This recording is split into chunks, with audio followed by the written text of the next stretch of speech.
Okey, ini apa tenggiri pepper. Black pepper kicap. Goreng ikan sikit-sikit, goreng layu. Kemudian masukkan bawang, tumis sama bawang hiris, bawang blender, bawang putih blender. Oh, halia blender.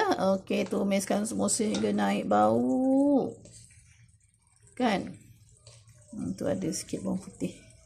Sehingga naik bau.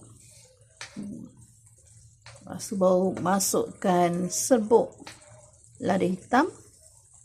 So, letak sedikit kicap. Tambah sedikit air. Masukkan ikan yang sudah digoreng.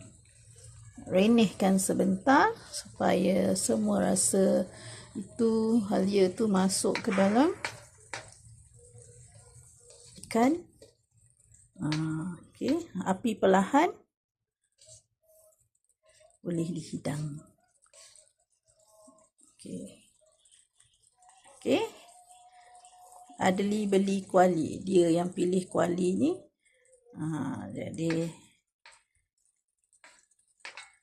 ini rasmikan kuali Adli. Pun periuk. Nasi pun dah masak. Digital. Cute je periuk ni.